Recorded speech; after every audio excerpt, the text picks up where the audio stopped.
Olá, meus irmãos e minhas irmãs. Estamos de volta para o nosso estudo do Novo Testamento. Hoje começar um livro novo. Nós começamos em nome do Pai, do Filho, do Espírito Santo. Amém. Então, nós terminamos o Evangelho segundo São Marcos, no nosso último encontro, resumidamente, bem compactado, dentro daquilo que o tempo nos permite, e hoje nós damos início ao Evangelho segundo São Lucas.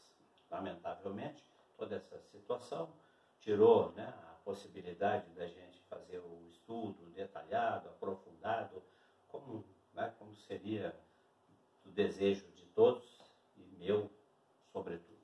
Mas vamos com o que a gente pode. Vejam bem, então, como nós já falamos dos outros dois evangelistas, Mateus e Marcos, Lucas, a gente coloca o Evangelho segundo São Lucas, lembrando aquilo que nós já falamos, que ele é meramente o organizador, é segundo o seu trabalho de organização.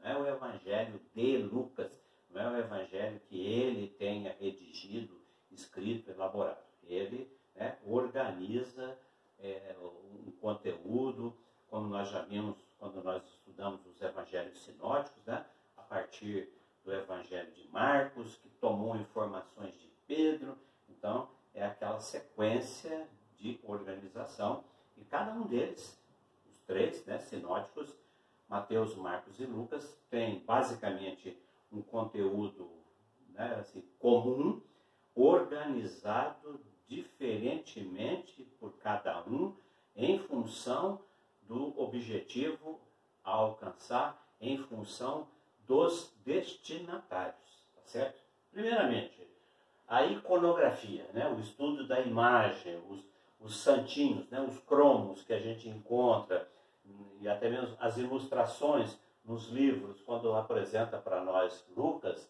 apresenta ele sempre acompanhado de um touro. Assim como Mateus é o homem ou o anjo, assim como Marcos é o leão, nós já explicamos o significado, Mateus por causa da genealogia humana de Jesus, Marcos porque começa o seu evangelho no deserto, na savana, na morada do leão, e Lucas, ele tem essa identidade junto dele, esse boi, esse touro, porque o Evangelho de Lucas começa e termina no templo. O templo que era o local do sacrifício. E o sacrifício maior, o sacrifício mais especial, era o sacrifício dos grandes animais, dos animais de grande porte, macho, o touro. Então, capítulo 1 fala da realidade que está acontecendo ali no templo com Zacarias e Isabel, e termina lá no capítulo, no último capítulo do Evangelho de Lucas, no templo. Eles estão ali. Então, por causa disso, a imagem de Lucas é associada à imagem do touro como indicador do templo, tá certo? Então, sempre aparece o touro, são as várias, eu coloquei aí várias ilustrações, tá certo? Então tá lá atrás. E aqui a explicação para vocês. Por que o touro? Então, porque começa o Evangelho falando do templo, que era o local do sacrifício. Tá? Gravado isso aí. Tá? Aqui ficou uma droga, ninguém está vendo nada, mas eu estou dizendo aqui para vocês. Vejam Lucas capítulo 1, versículo 5 e os seguintes, que diz assim, Zacarias, e o esposo de Isabel, ele estava no templo oferecendo o incenso, como era próprio da sua função sacerdotal. Então, fica bem gravado isso aí. E termina no templo, quando diz lá, os últimos versículos, o capítulo 24, e eles permaneciam no templo, eles quem? Os apóstolos, louvando e bendizendo a Deus, esperando a ressurreição, esperando Jesus voltar definitivamente. Então, lembrando aqui, o templo é isso aqui. Né? É aqui que o início do Evangelho acontece exatamente aqui dentro, onde nós temos a mesa dos pães, o candelabro e o altar dos perfumes. Era exatamente onde Zacarias estava, né, quando ele recebe a visita do anjo Gabriel, que vai anunciar o nascimento de João Batista. Então aqui mais uma vista, né, do templo, só para recordar. Já estudamos isso anteriormente. O autor, né, Lucas. Quem é Lucas? Desde o século II existe unanimidade, ou seja, ninguém duvida, ninguém discorda sobre a autoria do terceiro evangelho. Isso já mencionado por Santo Irineu, né, um santo da patrística, por volta do ano 180, ou seja, muito próximo, né, uns 100 anos ali de proximidade. E aí, normalmente, as questões, né, que a gente faz, que a gente levanta com relação ao autor, né, o personagem, aquele que organizou. Ele era apóstolo? Ele era judeu? Onde que nasceu? Diz que ele era médico, que ele era pintor. Vamos para lá. Tá? Respondendo. Primeiro, não foi um dos apóstolos. Tá? Ele era um homem culto, ele era, né, que conhecia muito bem o grego, tá? A língua, né, a língua da sociedade, e ele escreveu principalmente para o povo de língua grega. Então aqui chama a atenção, né? O povo de língua grega é o povo estrangeiro, é o povo pagão.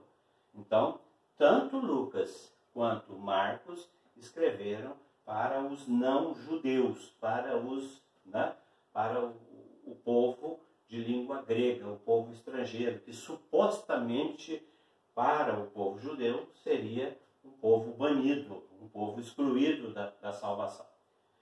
Lucas escreve para eles também, né, demonstrando a grande preocupação com aqueles que, aos olhos dos judeus, estariam excluídos. Volta aquela expressãozinha, universalidade da salvação. Salvação é para todos. Ele não era judeu, tá? Ele era um gentil. Então ele, né, que vem do meio paganizado, do meio dos gentios, dos pagãos, ele vai escrever, vamos dizer, para os seus, para aqueles, né, para quem ele conhecia a realidade. Então, por isso que o Evangelho de Lucas não tem muito aquela preocupação de Marcos de traduzir os termos, porque ele já nem usa. Né? Ele fala essencialmente a linguagem que o grego entende. Tá? Ele teria nascido na cidade da Antioquia, da Síria. Lembra lá vocês, nós já falamos sobre isso, existem duas cidades com o mesmo nome, Antioquia. Né?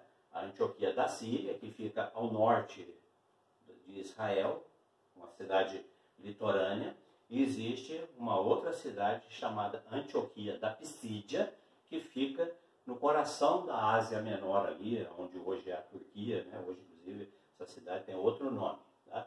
Mas Lucas nasceu na Antioquia da Síria, né? Margem do Mediterrâneo.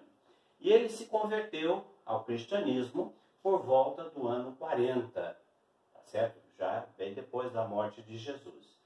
E é interessante que os estudos mais detalhados revelam que Lucas, na verdade, ele estava num processo para se converter ao judaísmo. Ele saindo do paganismo, ele estaria numa evolução. Bom, é bom lembrar que o judeu não faz muita questão que se convertam ao judaísmo. Eles são, né, assim, muito exclusivistas. E a pessoa que não nasce judeu, nacionalisticamente falando, ele jamais será um judeu 100%. Então nós vamos perceber que, né, num determinado momento ele é mais ou menos 50% judeu, depois o máximo que ele chega é uns 80%. Ele nunca, jamais será tratado em igualdade de condições. Ele será sempre, né, menosprezado de uma forma ou de outra, deixado de lado e assim por diante.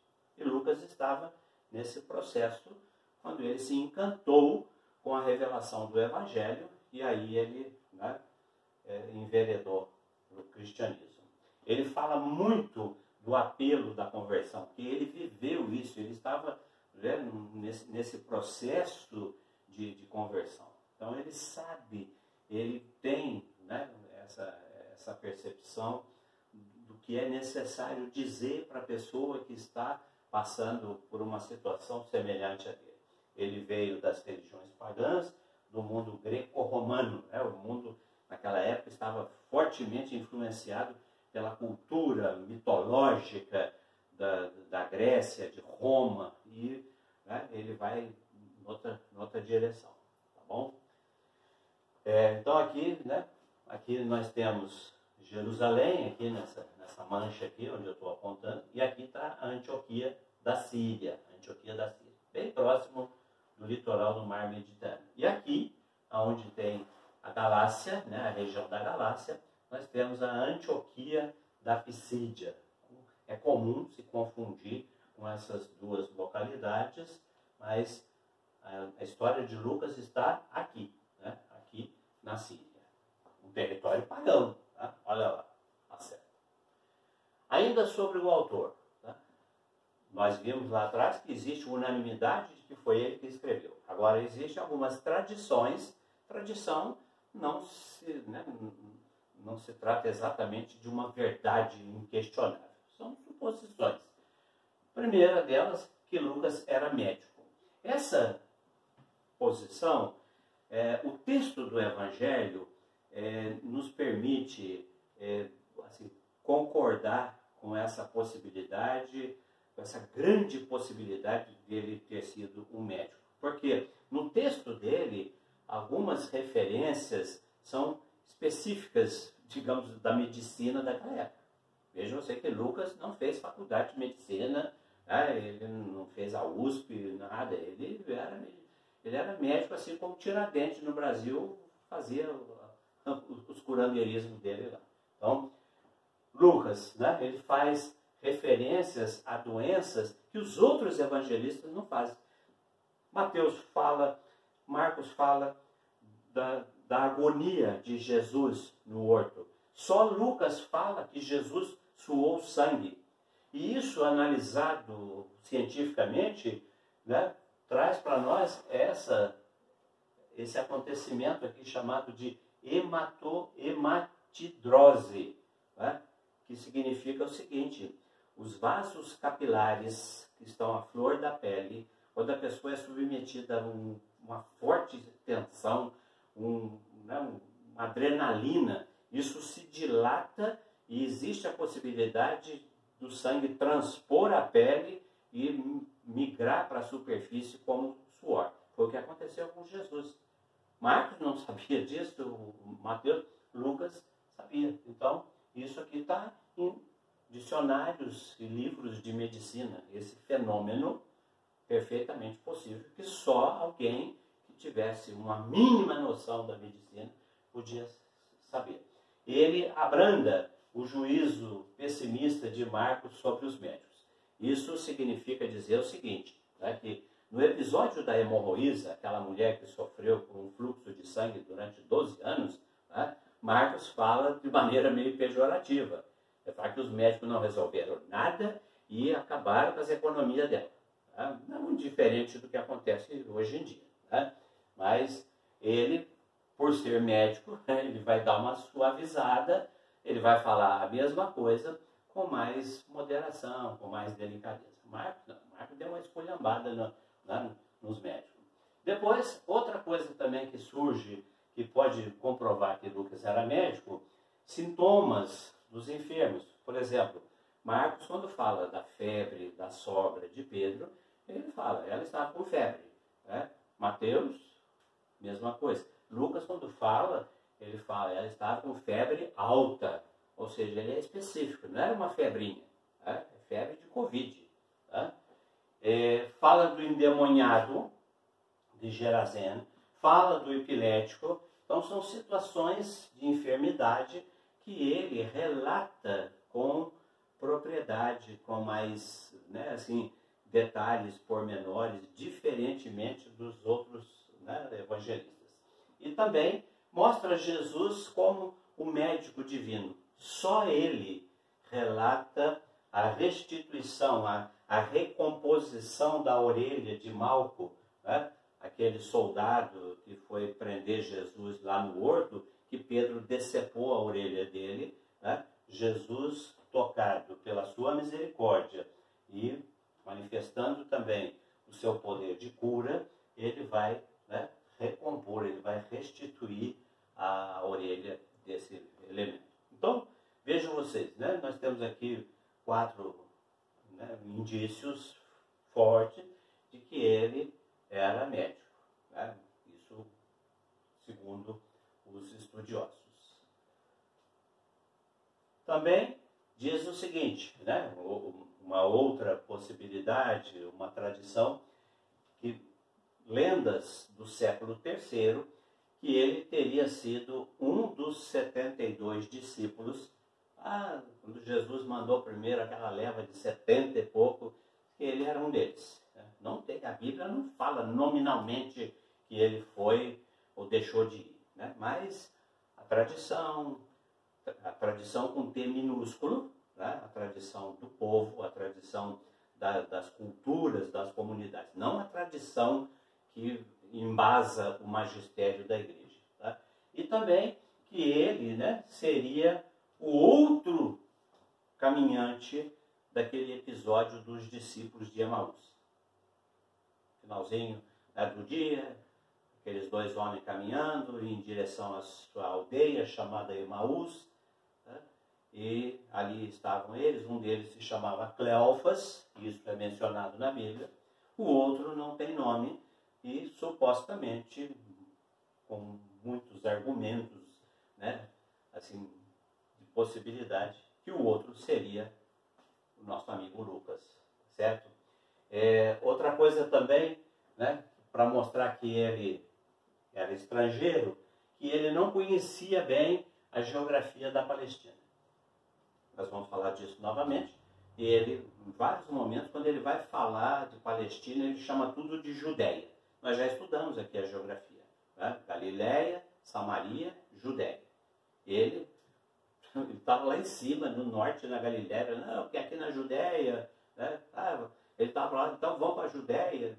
Para ele só existia Judéia, tá? Então, alguns capítulos aqui, alguns parágrafos, né? Capítulo 4, versículo 44, 7 e 17, fala, né? Quando ele diz assim, as sinagogas da Judéia, isso tudo por toda a Judéia, e assim por diante. Vamos deixar isso aqui para o nosso próximo encontro. Aqui são os comprovantes, né, que eu printei da Bíblia para mostrar, né, Lucas se referindo às sinagogas do país todo, como se fossem as sinagogas da Judéia. Tá bom? Então, ficamos por aqui. Está dado o pontapé inicial, o Evangelho de Lucas. Começa a ler. Lucas é historiador. Tá? Nós vamos ver isso aí. Tá? O foco dele é diferente de Marcos. Marcos é repórter, lança as manchetes. Lucas vai nas minúcias. É ele que fala mais detalhadamente da vida, né, de Jesus na sua infância. Em nome do Pai, do Filho, do Espírito